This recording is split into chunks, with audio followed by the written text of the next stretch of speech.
Good morning, good afternoon, good evening, Iowa soccer supporters. I'm Ben Brackett, across the table from my good buddy and co-host, Blake Siebers. Siebes, how are you today? Good morning. I love the early morning pod. Me too. It's my favorite. We're alongside the Titan tactician, Matt Sahag. I don't have a nickname for you yet, Justin Vorster, but Vorster has joined us as well today for a second time in a row after rave reviews from himself.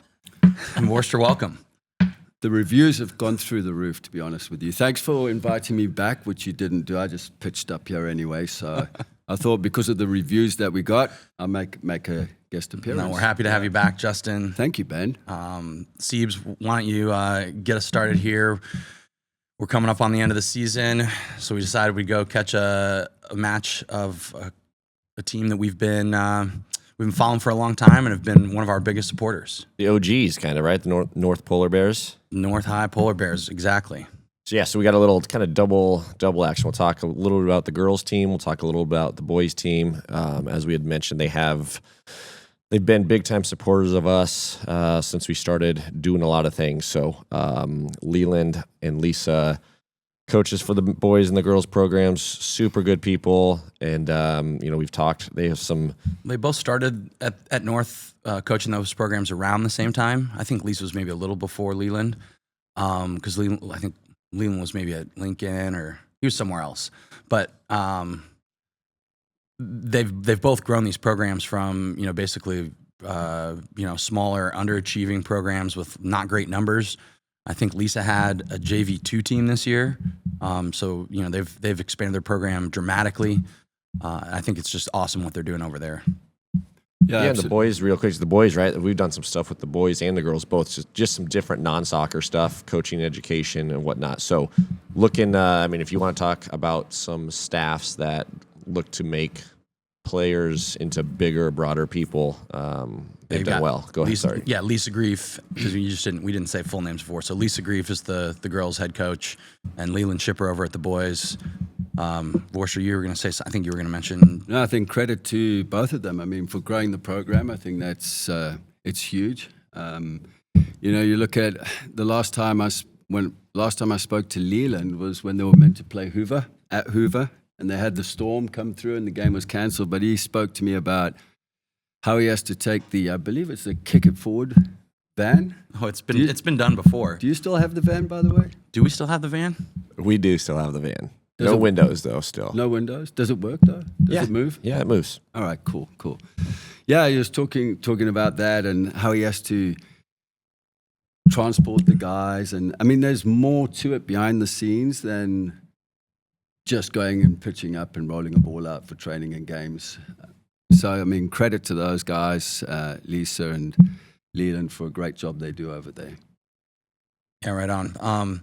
So unfortunately, we went to go see them play the Roosevelt Rough Riders this week, and both squads had kind of a tough go of it. The girls lost to a strong Roosevelt Rough Riders team, 9-1. I'm sure they're not going to be super pleased about that. I think North, I'm sure, is going to be looking at their Substate here when they come out, which the girls' Substate's pairings have not come out. We'll talk about the boys here in a little bit, but I would guess that they'll be trying to get to that Substate final, and to them, I know that's always an achievement. And then if they get a chance to go to state, that's just incredible. Yeah, they're five. They were 5-9, the North girls, right? So they've won some games, which in the past, right? Every year it gets a little better and a little better. So while somebody may think that is record-wise not great, I think that's an improvement. It should be definitely. applauded. Yeah. Well, let's shout out some of their seniors, because I coached, as these guys know, I've coached a few of these young ladies helping out in the preseason over there for North. You coached before? I have a couple times, yeah. Even with you, I think. Maybe it's just That's forget. Right, I remember that. I forgot about that. But so just to shout out a few of their seniors, you've got, I'm going to butcher some names here, so I'll just give a shout out to Lamuna. There was December, Dari, Estella, Magali, Arem. These are all, I'm going to butcher your last names, but these are all young ladies who have been with the program for 4 years and really have, kind of grown into leaders. And I know personally, I think they'll all go on to do really well. And I think even December December Paw. She's actually maybe going to wrestle in college. Is she she's the one who went to state and beat the number 1 ranked girl there for wrestling. So yeah, just a really cool program, really talented young ladies, led by an awesome staff there with Lisa and Amanda and the rest of the and the rest of them. they just end their season. They got 2 games left, like you said, before they go into the regionals, but they end up with going to Boone and to Perry. When the Perry game, that'll be a really good one. That's always like a big matchup for them. I think they usually wait till the end of the year to do that one. So that'll be good. Maybe we talk about the boys a little bit more as well. A little bit tighter of a game. Matt's been mining the film here. So Roosevelt won 4-0 over the North Polar Bears, but I think it was probably a closer matchup than that. Roosevelt is 14-1-1, currently ranked. Are they ranked second, Blake? They are behind Valley on the boys' side. Yep. Yeah. And so their only loss this year comes to Dowling. It was their first game of the year. They lost 3-2, and then they drew midseason with Ames. So 2 results that maybe didn't go exactly their way, but against 2 really good opponents. And it looks like they've done. I mean, they've kind of beaten everybody they've needed to beat, but they haven't played. Like Valley and Roosevelt never seem to play. I think I've heard both sides of the story that neither team will play the other. Do you know the reason? I think just attitude towards each other. I don't know. I don't know if that. I'm not actually. I know the reason, but I don't think we'll talk about it on the pod. Fair enough. But I know that both coaches don't agree on some things that have happened, and so they refuse to play each other. So I would love to see that Was the matchup. foundation set by Sean Holmes or No, not at all. Not at all. Matt Ream took over and now he's winning 14 games? I know. You don't. I don't. How many games did Coach Holmes win back then? It's been a while. We'd have to go back and look. Maybe 5. So, Matthew, what have you found for us? Oh man, these I'm watching these goals for the first time here right now, and Good prep work, Matt. well, Matt did have a game the other evening at the same time as this game, so I did, but so interesting. It's 0-0 at halftime, first of all, right? And so obviously it's a really really good game, and then in a game that's meaningful for both teams, right? yeah, of course, I think all the games are meaningful, Ben. Well, Des Moines I Public would Schools agree game. with that, Matt. I don't know where Ben's coming from with all of that, but every game's a cup final, isn't it? Yeah. So the first goal though, and we had a big piece on was it offsides or not in our pod about Dowling versus Lincoln, and so obviously we had some pretty good video work by our guy Evan, and he got it up pretty quick actually as well, which is great. And I think we were able to show that it was actually a difficult call, but it was clearly onsides. This is a little bit very similar. The ball gets played in just over midfield, and Roosevelt's number 7 is kind of hanging out left, and this is typical, right? Everybody's watching the ball. The North right back is looking at the ball, and he's out of balance here. And so he's probably 5 yards further than number 7. Who's number 7, by the way? That's Ephraim Lunganga. So that's their guy, right? That's their goal. Lunganga? Yeah. I think so. Yeah. That's their goal scorer, right? How many goals does he have this year? 20 so far? goals, 9 assists. So if there's one guy you don't want to forget about, we He's talked the about guy. not losing Mendez for Dowling. This is the guy. So the right back's out of balance. The center back is looking at the ball, so he's not looking at him. And little ball gets played kind of into midfield. North's, center back or left back, I don't know if they're playing with 3 or 4, is approaching the ball forwards. And then Roosevelt's player, again, Ephraim is his name? Yeah, Ephraim. Ephraim makes a really well-timed run. And a little ball around the corner with the outside of the foot. Great ball. Ephraim is beyond the center back, gets the center back coming towards him, and then just wrong foots him here with a nice little move back across his body. Yoink. Gets him all twisted up. and he's inside the box. The goalkeeper is in no man's land, way out, and Ephraim has a nice little finish. Did the keeper have to come out there? I don't think so. Yeah. No.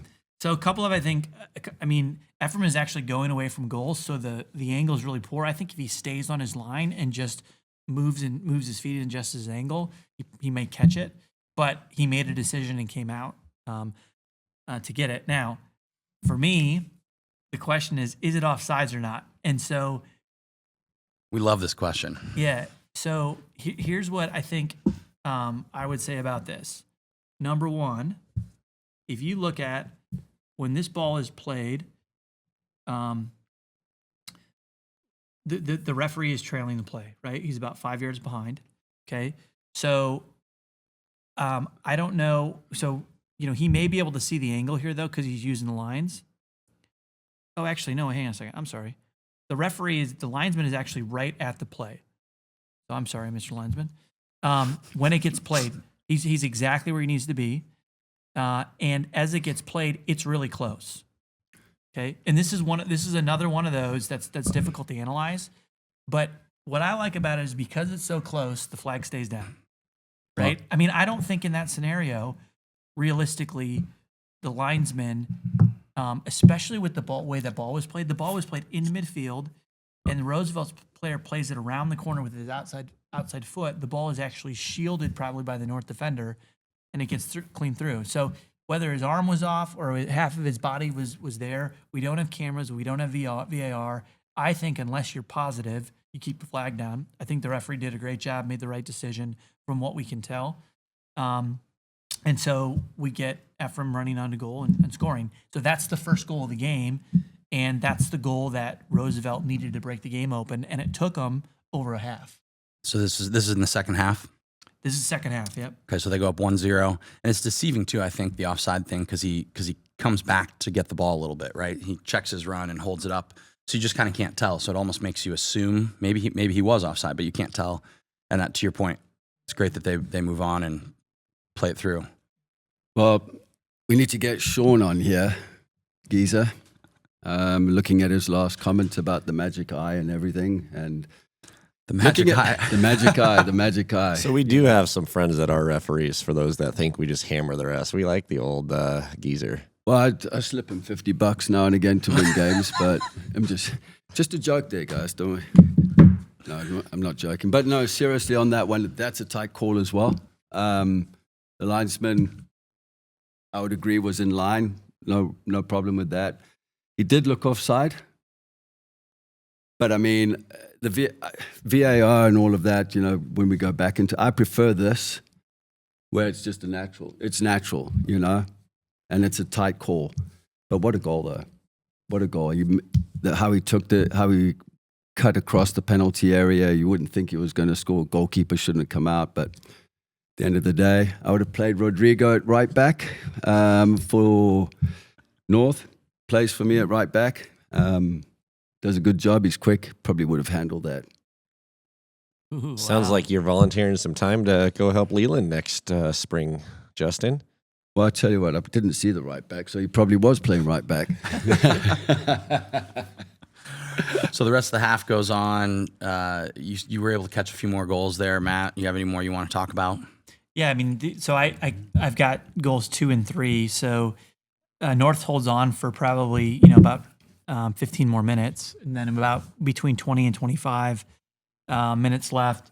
Ball comes in from the right hand side. It's a cross, and North just doesn't deal with it.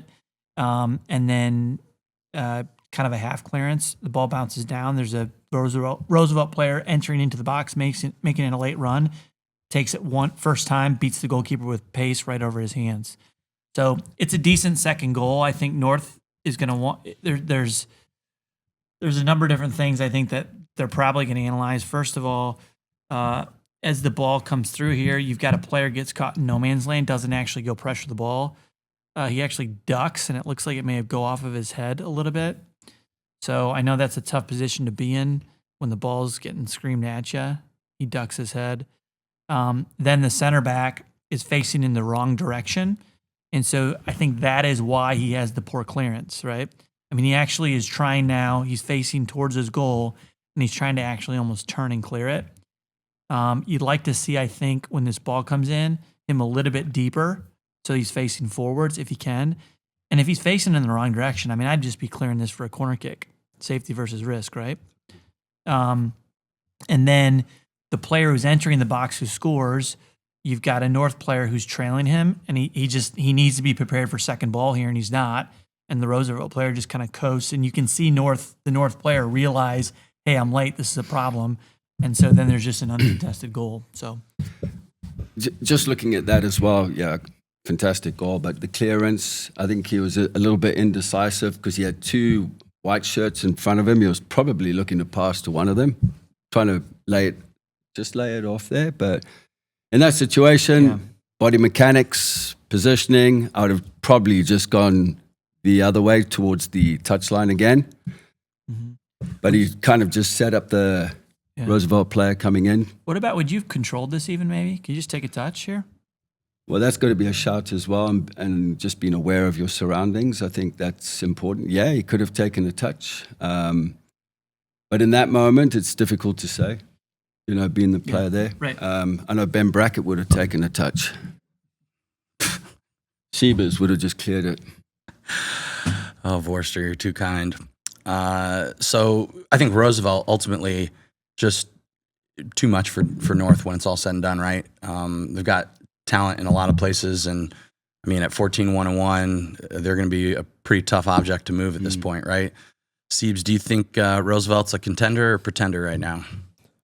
Well, I think they have to be a contender. Totally. We talk, I don't know where we want to go, but when you talk about the Substates I was going to say, getting put let's out, transition there. They are the 1 seed in Substate number 2. And you want to talk about kind of the weirdness of Substate bracket releases and rankings and all this and schedules. Roosevelt opens with Mason City 1 versus 4, but weirdly, again, enough, North is in the same Substate. So and why is it? Well, it's especially weird, right, Siebes, because Substates came out on Monday or Tuesday this week. Today's Thursday. So if the Substates came out on Monday, they played Tuesday, right? So like they played a game after the Substates have come out and they're playing each other.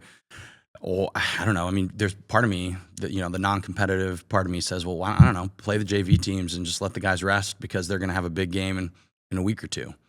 But I mean, obviously, because does it everything affect matters. anything if they do and Mason City win or something like that? I mean, yeah, you don't want to look too far ahead, right? It's just one of those. Lincoln had the same thing last year where they played Waukee. I remember last regular season game, and they open up against each other in the first round of Substate. So what I would say about that is, if I'm North, I really like that draw.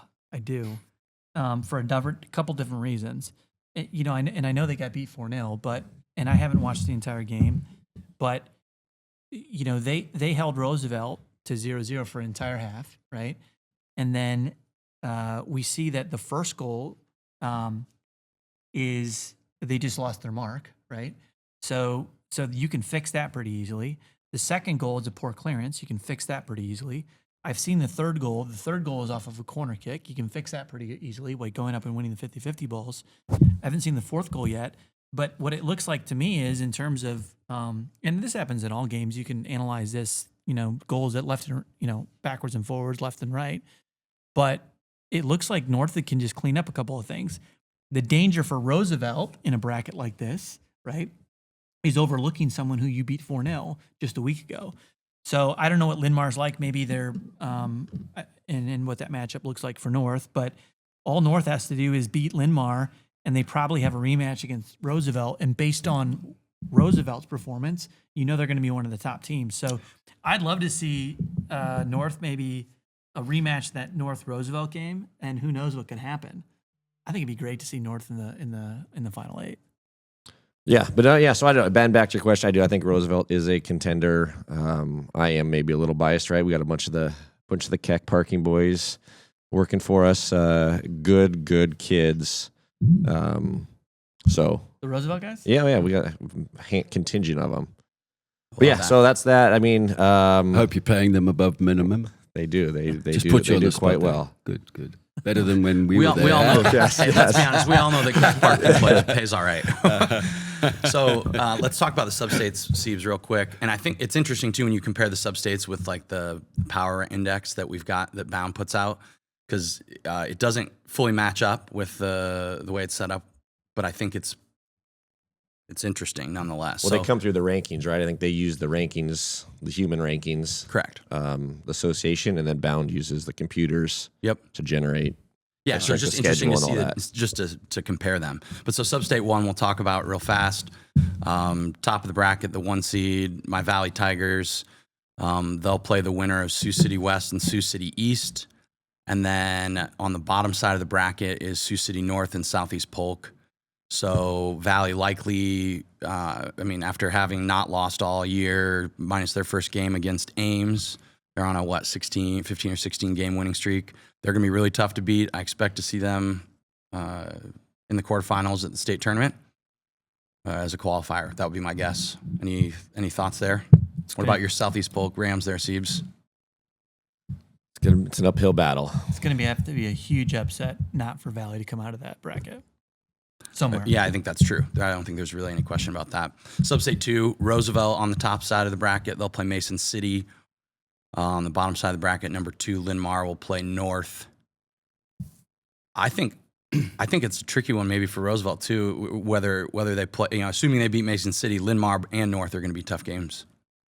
Like whoever comes through. Seth Comer, right? That plays at Linn-Mar, I actually special spoke player. to Seth last night. Yeah.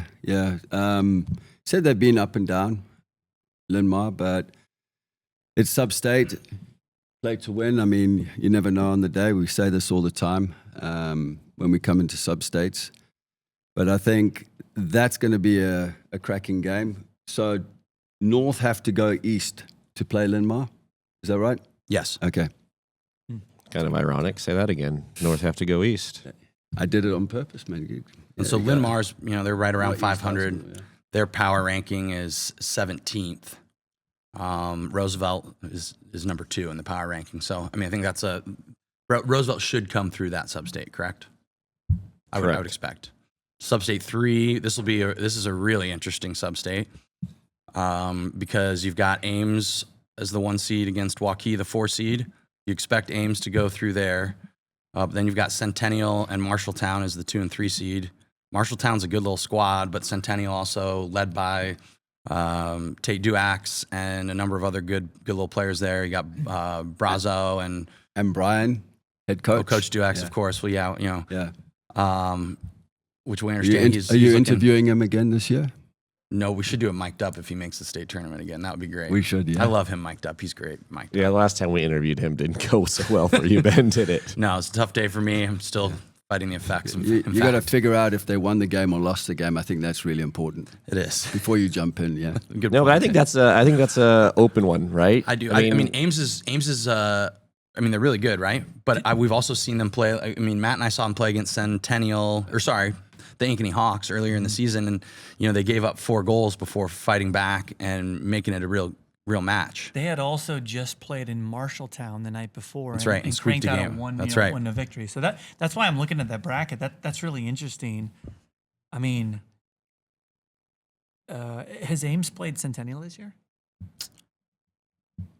Good question. What was that question, Matt? If you repeat it, Has Ames played Centennial this year? Yes, What was the Centennial score? just won beginning of May, 4-2 Okay. Where did they play? in Ames.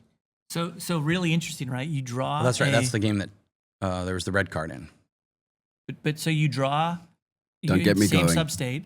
The team that just beat the 1 seed in Centennial is ranked 2. So you flip the rankings there, setting up a potential matchup where their number 2 seed is really, to me, the favorite because they just won recently.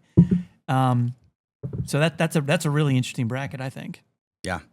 So that one's. Let's call that one a toss-up. Anybody have strong feelings?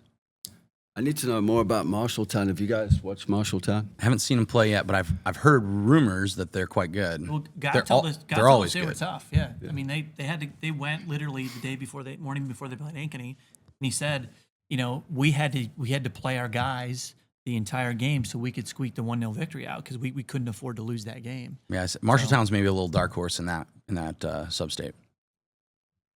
They did beat Hoover. I guess that was the forfeit. Never mind. Apologies. Sorry. Was that forgot. earlier in the season? Or Yeah, it was early. Yeah. But they only lost to Roosevelt 3-2, Marshalltown. So they've got something about them, They're right? yeah, definitely going to be competitive. Yeah. I would, if I'm Centennial, that you've got 2 really tough games to get to state, and Ames.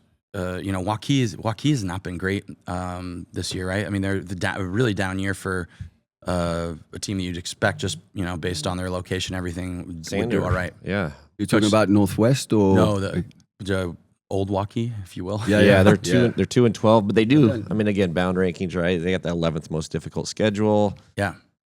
I mean, yeah, they're they're just going a to be weird playing one. all the best teams. So I've done 2 of their games, and one was a tie 2-2, and the other one a loss to Northwest 1-0. But prior to that, it was 9-10. Sure. So quite the that'll be an interesting one. That's a pretty open bracket. Siebes, you want to talk about Substate 4 real quick? Yeah, I mean, I think probably top heavy with the 1 and the 2 seeds. You got Johnston opening up against East, who they just played them on senior night and beat them 8 or 9-0. And then they turn around and have to play them again. First round, again, like you want to talk difficult and challenging. You never want to do that. I don't think if you are on the victorious side there. I mean, if it's 8-0, I think it's different than it's 2-1. So you could overlook them definitely, but yeah, I'd expect Johnston to. I'm not going to pick against Johnston this early in that game. And then you got you got Northwest against put yourself on the spot there, man. Council Bluffs Lincoln. Council Bluffs Lincoln 9-7. Northwest So another 6-3-6. So sort of an interesting one though. Johnston and Northwest drew early in May 1-1. So no clear favorite there. I would say either.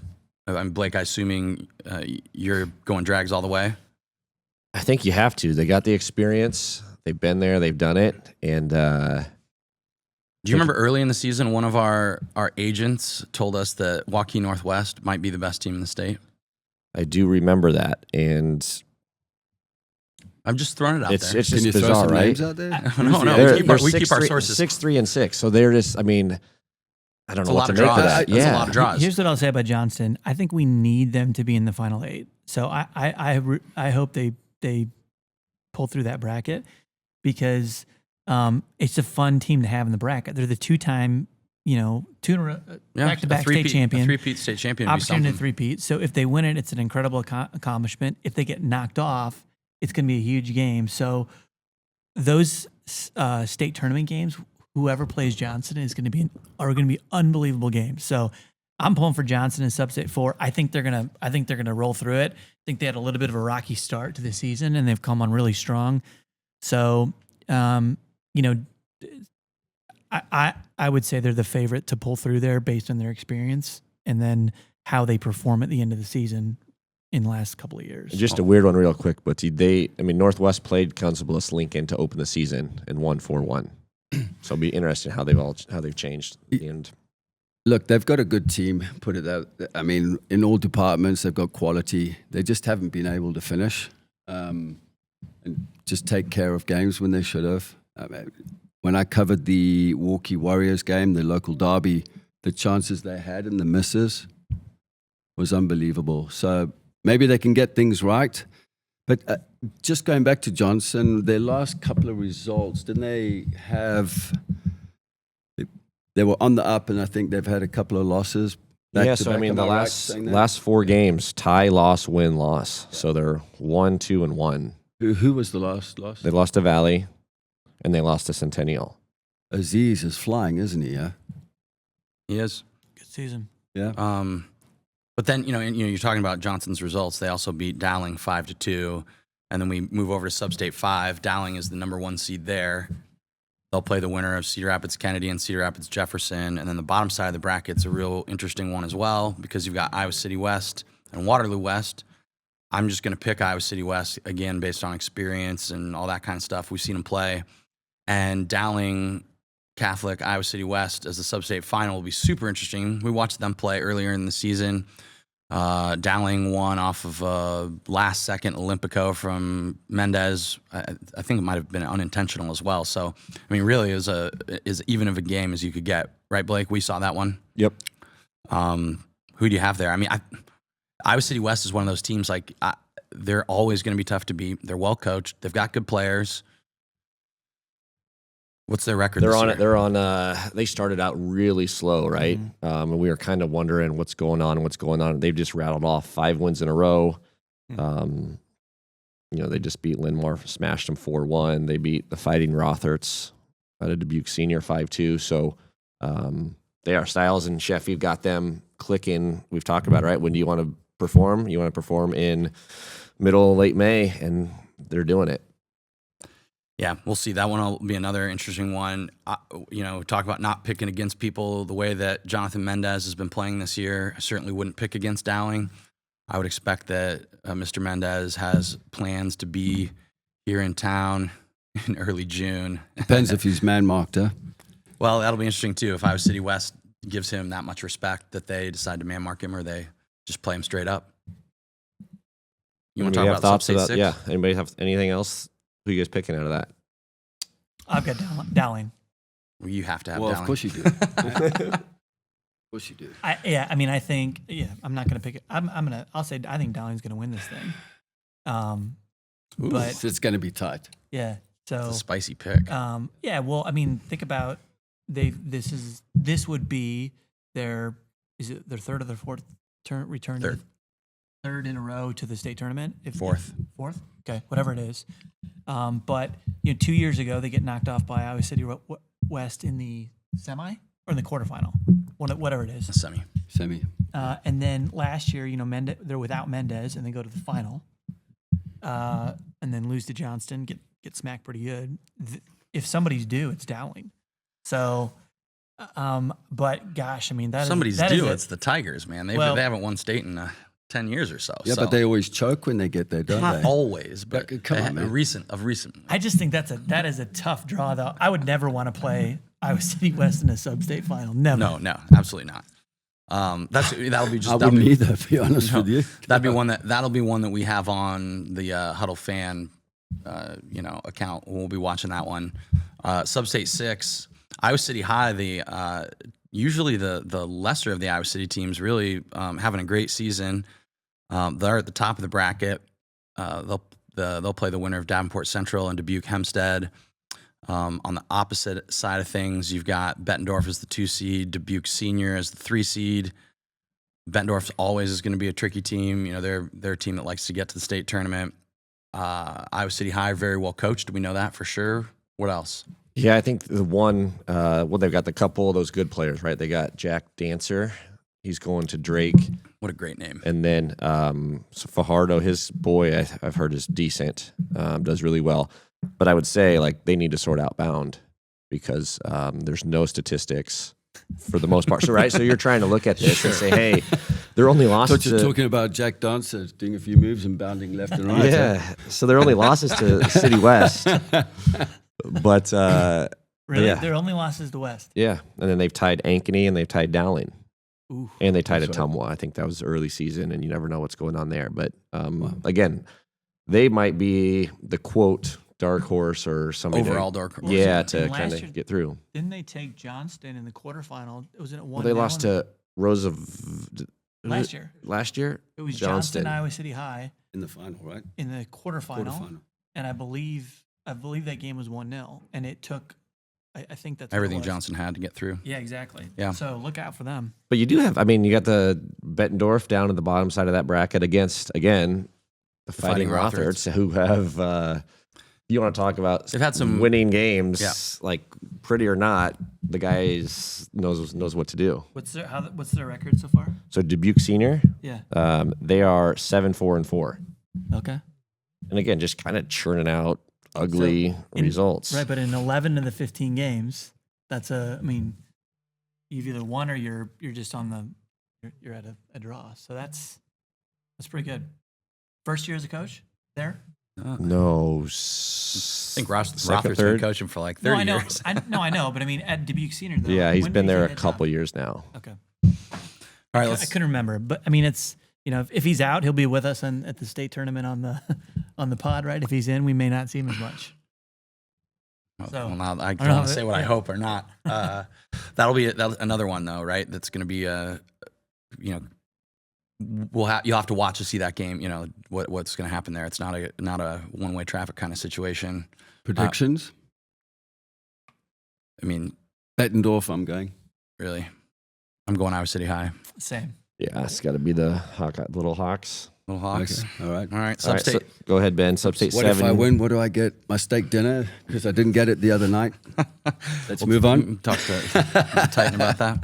Substate 7, you had Prairie. You have Prairie as the 1 seed. They'll take on the winner of Muscatine and Davenport West. And on the bottom side of the bracket, you've got Wayne Ward's Pleasant Valley at number 2.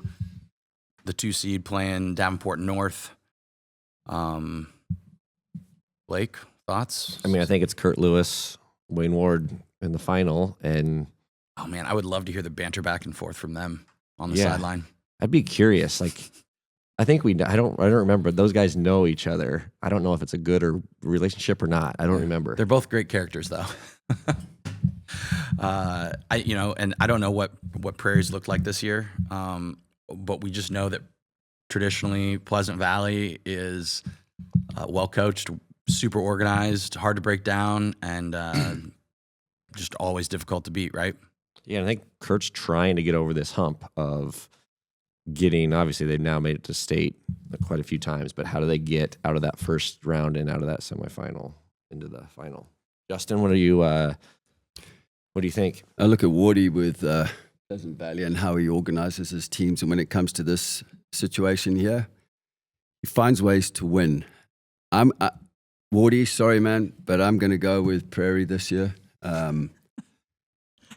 Just giving him a compliment and just taking it away. I give him a compliment, and I'm just devil's advocate here. I'm going for Prairie. Kurt Lewis, he's done a good job there with the program. This could be his year. So I think Wardy will try and prove me wrong.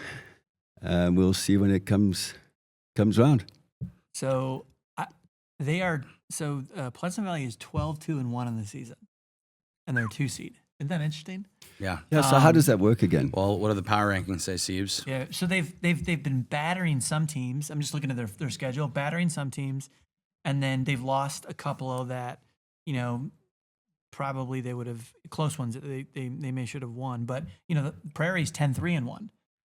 So if you look at record wise, and again I don't know the strength of schedule, it's interesting Prairie. to look at that. They beat Northwest. I don't know how they did against Darling down at the Valley event. They beat Dowling 2-0. That's right. Yeah. Iowa City High beats Prairie earlier in the season 2-0. That's interesting. Just kind of, it sums up the parity we've talked about kind of all season on the boys' side, right? There's just That's 100% right, Blake. I've got Pleasant Valley. I think they're going to come through. I think I don't think they're a 2 seed. Just looking at the results and stuff like that, I think they've dropped a couple of games that maybe they would have thought they would have won. I'd like to know a little bit more about those games, but I've got Pleasant Valley coming through. I think either team that comes through, they might have a little bit of trouble, right? Because no matter what, they're going to get reshuffled and probably be playing a 2 seed, 3 seed maybe. So I'm going to go I guess I just really I love Wayne Ward and the way he sets it up. So I'm just going to go for him. No offense, Kurt, I love you too, but I'd love to see what Wayne does in the state tournament, and just as a sort of like a totally different version of a team that they're just not the standard high school setup. So, Blake, anything?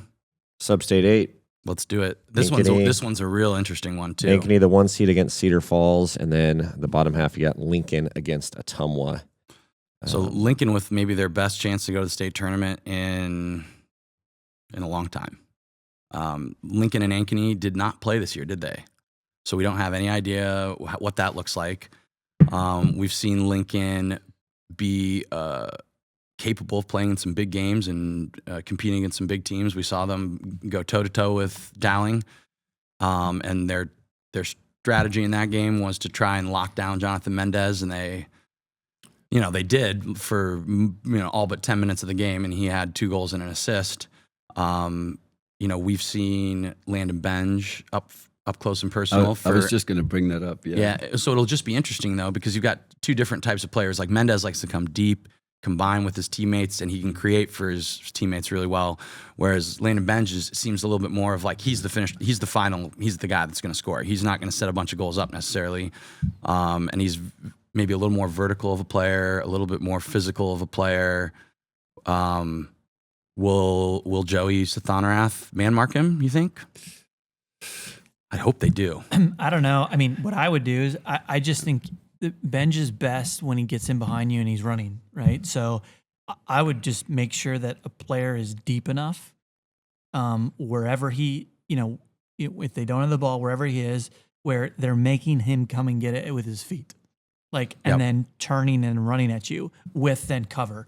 Because they played against Ames, right? And I remember saying after that game, it seemed like, because Ben just kind of likes to walk back, and just kind of disappear. You're talking about offsides? Yeah, exactly. Well, but I'm saying he's doing it for a reason, right? The ball goes in the end and he'll walk back because the back four will just lose him. And all of a sudden now he's drifted right, and everyone's watching the ball, and all of a sudden, boom, the ball's in and they counter. That's how Ames got beat. So I think they've got to be aware of him. I wouldn't man mark him. But I would play, so I would play zonal, but I would instruct my guys, you need to know where he is at all times, and then you need to have someone covering in support. I'll go, good point there, Matt.